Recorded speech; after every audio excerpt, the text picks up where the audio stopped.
السلام علیکم ورحمۃ اللہ وبرکاتہ۔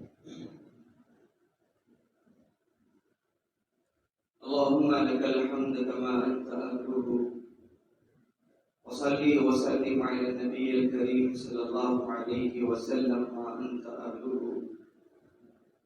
وفعل بنا ما أنت أهله إنك أهل التقوى وأهل المغفرة۔ رب اشرح لي صدري ويسر لي أمري واحلل عقدة من لساني يفقهوا قولي۔ اللهم وفقنا لما تحب وترضى من القول والعمل والنية۔ وقال الله تبارك وتعالى في القرآن المجيد والفرقان الحميد: أعوذ بالله من الشيطان الرجيم، بسم الله الرحمن الرحيم۔ يا أيها الذين آمنوا اتقوا الله حق تقاته ولا تموتن إلا وأنتم مسلمون۔ وقال عليه الصلاة والسلام: كن في الدنيا كأنك غريب أو عابر السبيل، أو كما قال عليه الصلاة والسلام۔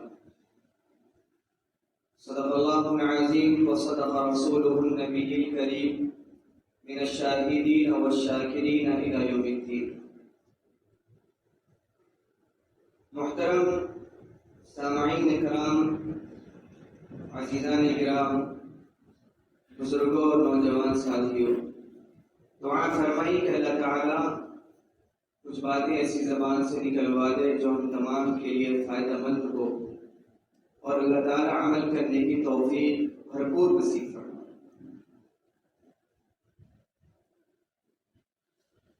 انسان نے اپنے آپ کو یہ تصور کر لیا ہے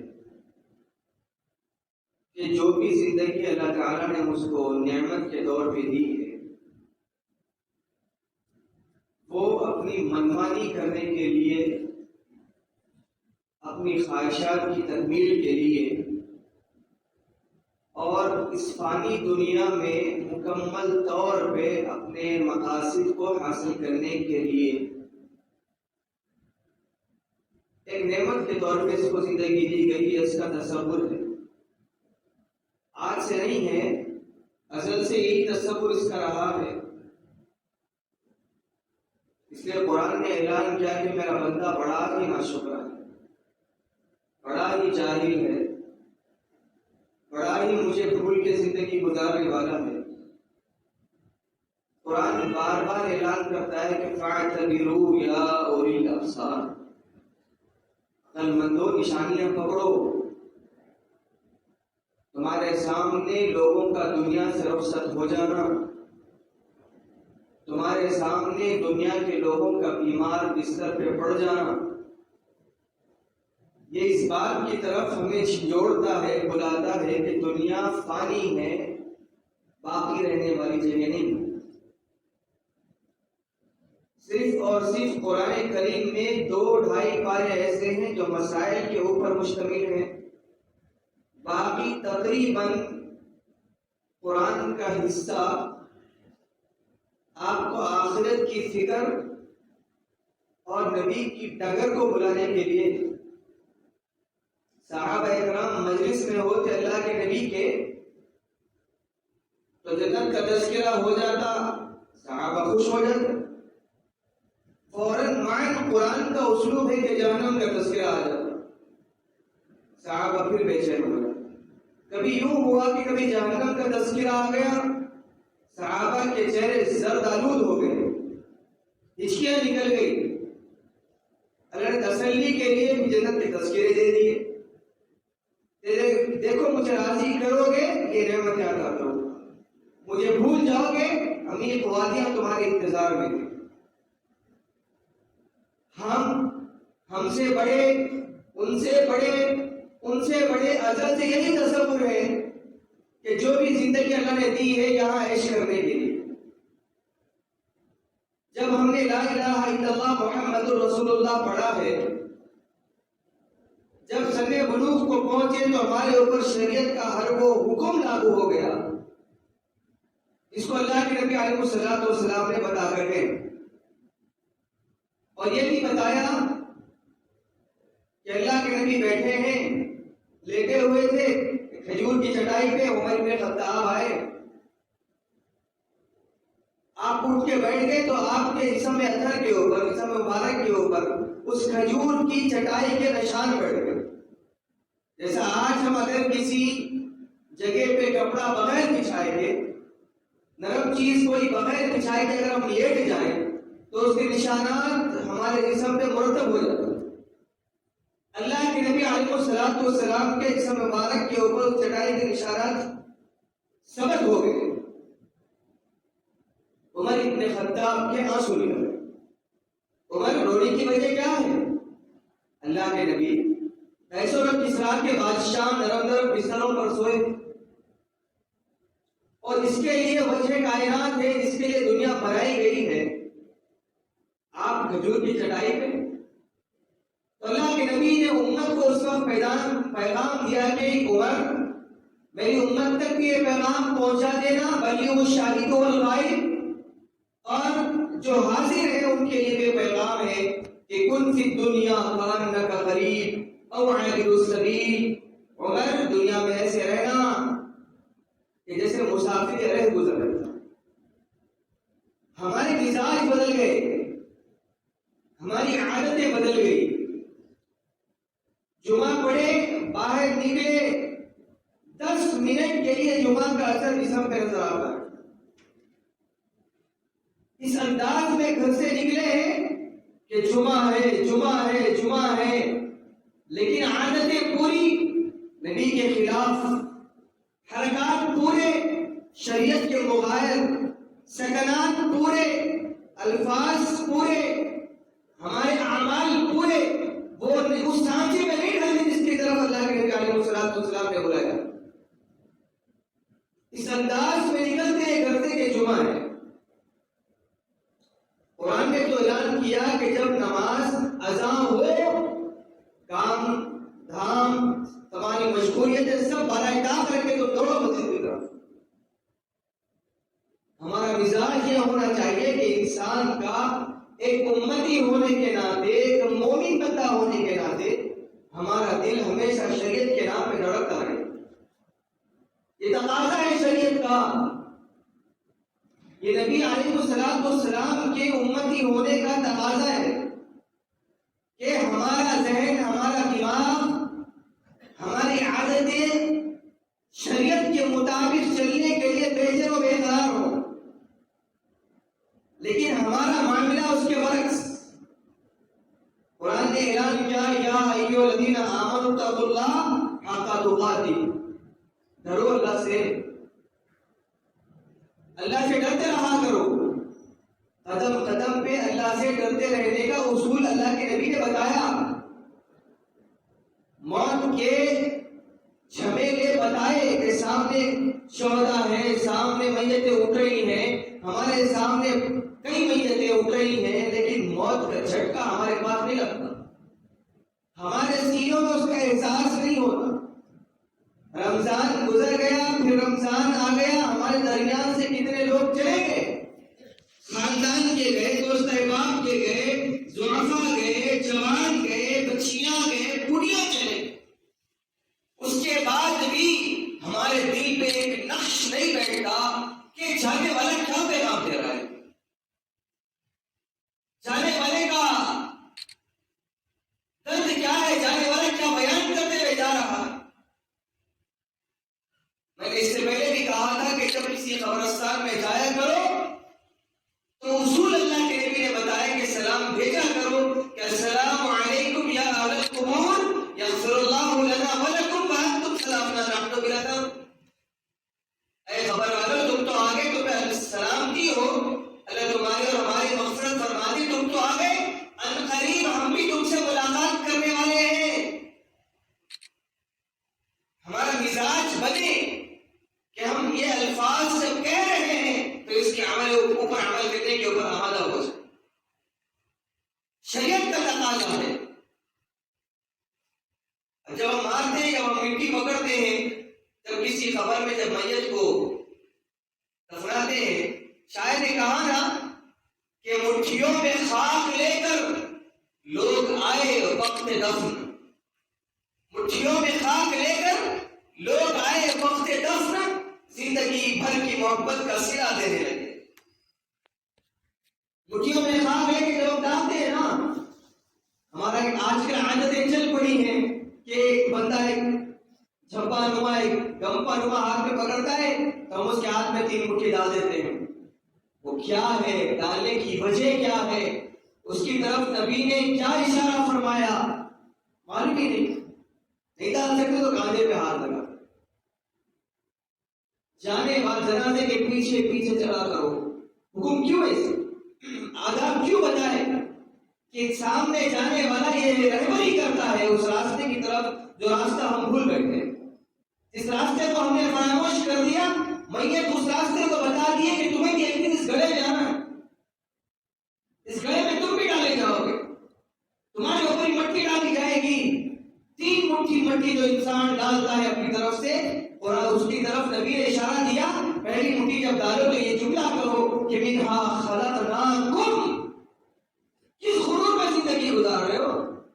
اپنے آپ کو کروڑپتی کا تصور، اپنے آپ کو بادشاہ کا تصور، اپنے آپ کو مالداری کا زعم ٹھاٹے مار کے اپنے آپ کو گزارنا، زندگی ایڑی چوٹی مار کے زندگی گزارنا، سامنے والے کو کچھ نہ سمجھ کے تکبر میں زندگی گزارنا۔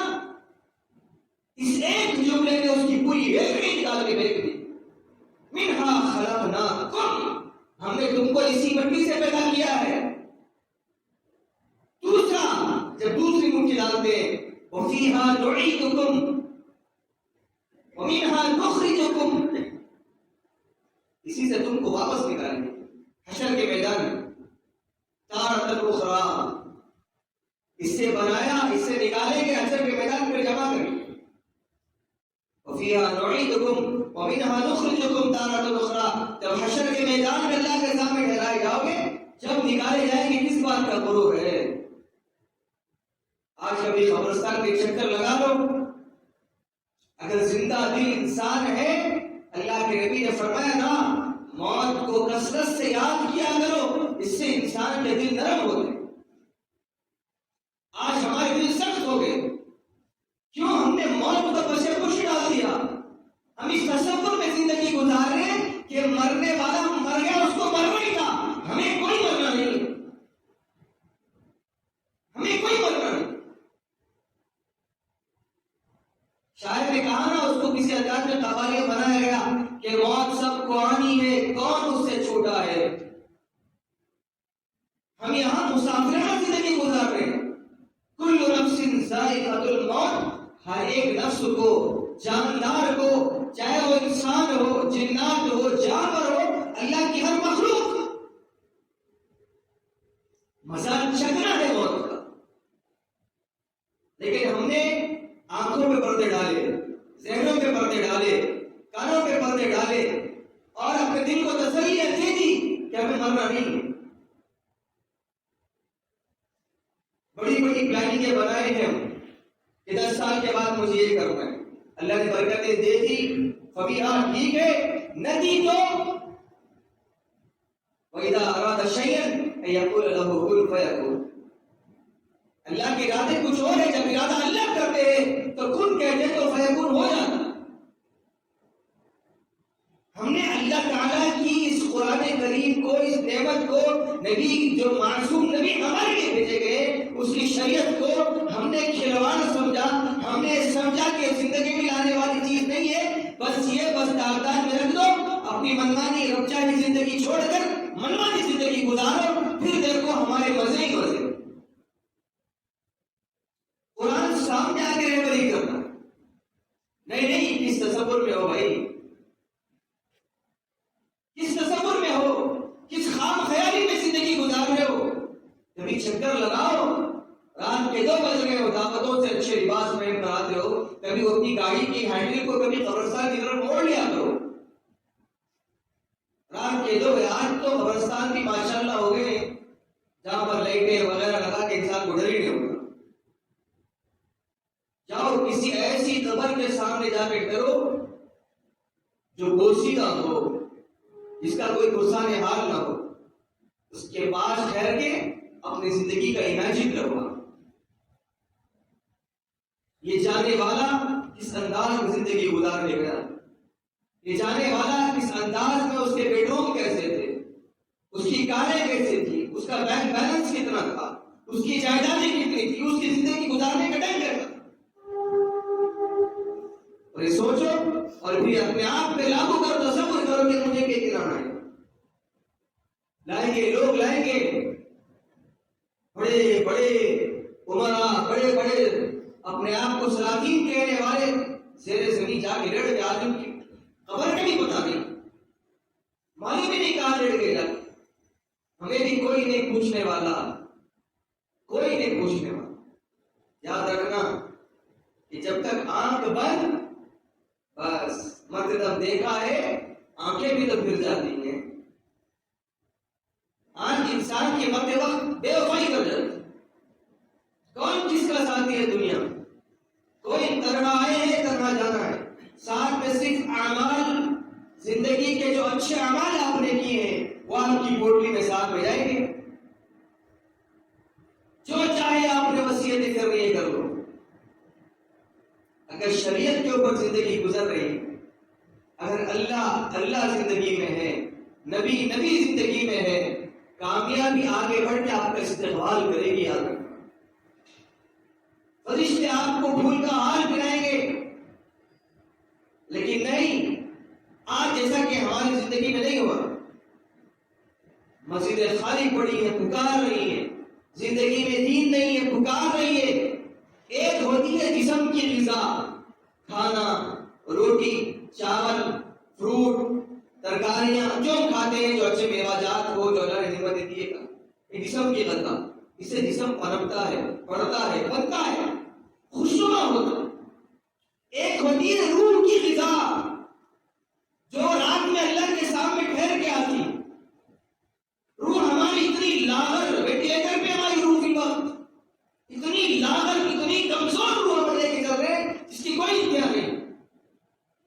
جسم کی تو فکر کر لی ہم نے جو مٹی میں ملنے والا ہے، روح کی فکر نہیں کی ہم نے جسے ابد الآباد زندگی اللہ دینے والے ہیں. روح کی فکر کریں، اس کی غذا کیا ہے؟ استغفار ہے. اس کی غذا کیا ہے؟ اللہ سے ڈر کے زندگی گزارنا ہے. اس کی غذا کیا ہے؟ نبی کی شریعت پہ زندگی گزارنا ہے. اس کی غذا کیا ہے؟ مسجدوں کو آباد کرنا ہے. اس کی غذا کیا ہے؟ بتائے ہوئے شریعت پہ عمل کرنا ہے. اس کی غذا کیا ہے؟ رمضان کے روزے رکھنا ہے. اس کی غذا کیا ہے؟ اگر استطاعت کی تو حج کرنا ہے. اس کی غذا کیا ہے؟ بیواؤں کا خیال کرنا ہے. اس کی غذا کیا ہے؟ اولاد کی اچھی تربیت کرنا ہے. اس کی غذا کیا ہے؟ حلال کمانا ہے، حرام سے بچنا ہے. اس کی غذا کیا ہے؟ شراب کی بوتلوں کو لات مار کر اپنی زندگی میں اللہ تعالیٰ کی اطاعت کو لانا ہے. اس کی غذا کیا ہے؟ اپنے آپ کو اللہ تعالیٰ کے فرمودات پہ عمل کرتے ہوئے غیر شرعی چیزوں کو پیر کی ٹھوکر پر کلاس مارنا ہے. یہ روح کی غذا ہے، جو غذا ہماری زندگی میں ہونی چاہیے. ہم نے ان تمام چیزوں پر پتے پوچھ ڈال دیا اور جسم بنانے کی فکر لگ گئے. تم دیکھتے نہیں، چلتے چلتے انسان فریکشن آف سیکنڈ میں گر جاتا ہے اور موت واقع ہو جاتی ہے. ایک صاحب اپنے دوست کی عیادت کے لیے گئی. عیادت، طبیعت ناساز تھی، فجر میں نہیں آئے. شہر حیدرآباد کا ہی واقعہ. عیادت کے لیے گئے تھے، مزاج پرسی کر کے آئے گے. ان کی فجر کی نماز پڑھی، گئے. طبیعت ناساز تھی، بہت زیادہ سردی ہو گئی تھی، بخار تھا. اپنے دوست سے ملاقات کی، عیادت کی. لا باس طہور انشاءاللہ. عیادت کی جو دعائیں ہوتی ہیں دعائیں دی، دعا کروائی، پھر واپس آ. جب ان کا جب افاقہ ہوا، انہوں نے سوچا کہ کیوں نہ اپنے بیٹے کے ساتھ میں مسجد کو جا کر ظہر کی نماز پڑھوں. تھوڑا سا دھوپ نکل چکی تھی، سردی بھی تھوڑا کم ان کے اندر کم نظر آ رہی تھی.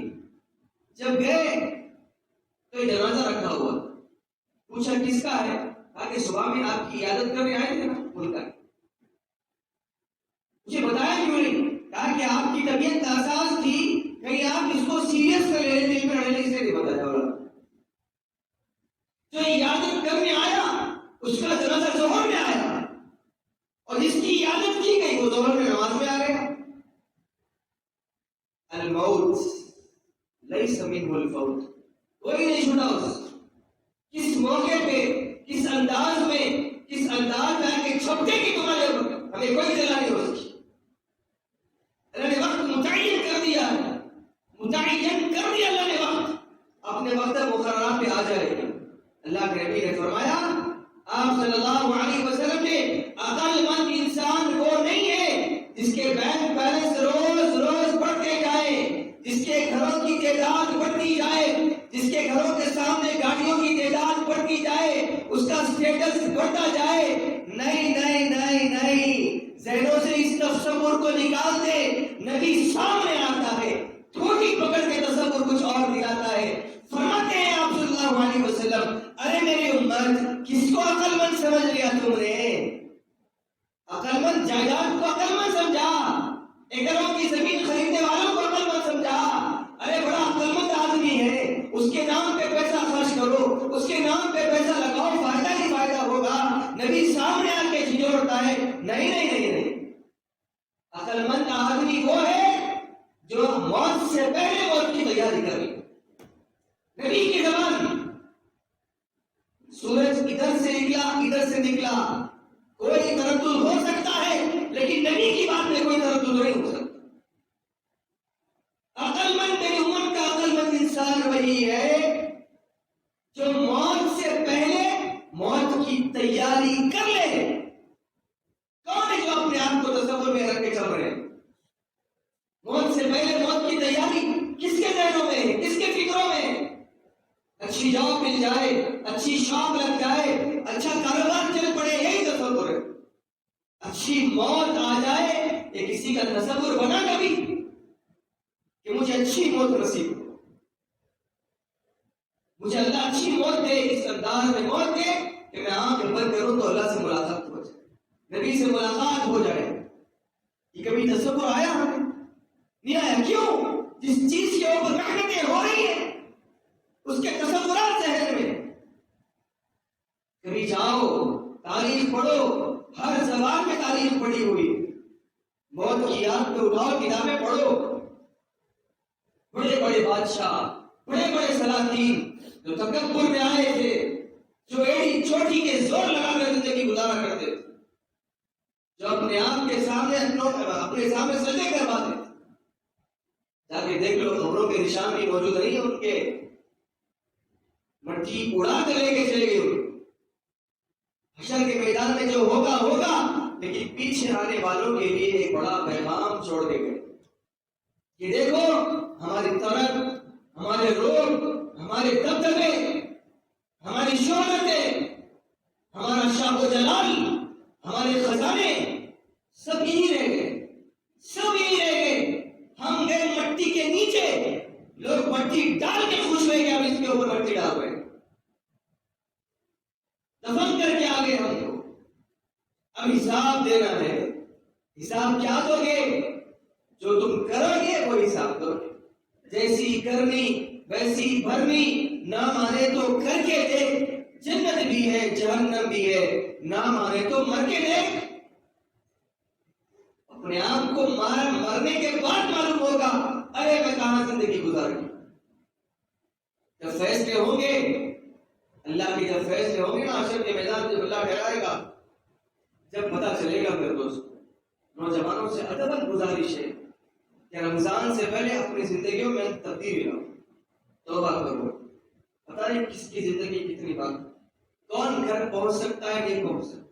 اللہ کے نبی علیہ السلام نے صحابہ سے عرض کیا موت کے بارے میں بتاؤ تمہارا کیا خیال ہے. صحابہ کرام نے کہا اللہ کے نبی ظہر پڑھی ہے، اثر پڑھ سکتے نہیں پڑھ سکتے نہیں معلوم.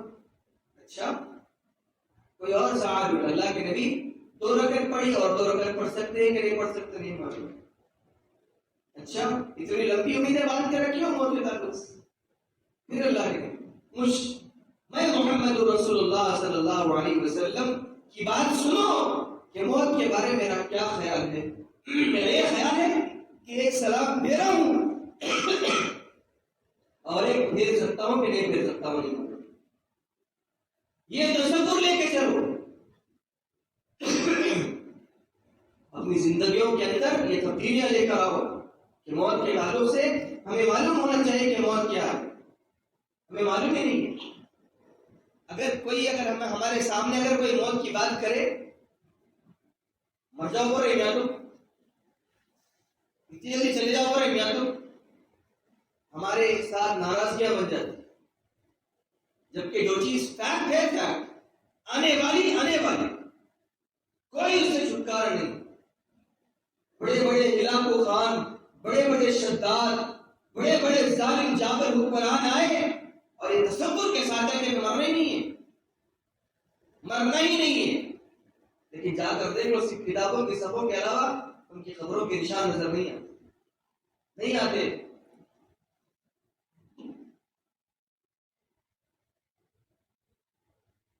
کسی شاعر نے کہا تھا نا کہ راوی کے کنارے ایک ٹوٹا سا مکان ہے، دن کو بھی جہاں شب کی سیاہی کا سامان ہے۔ کون ہے کہتے ہیں یہ آرام غیر نور جہاں۔ جہانگیر نے بڑا جیسا فنکشن کرسیاں ہوتے ہیں نا گوشہ بیٹھنے کے، ویسی کرسی بڑی بنائی، ہر جگہ پہ ہیرے جٹے، قیمتی جواہرات چپکانے لگائے۔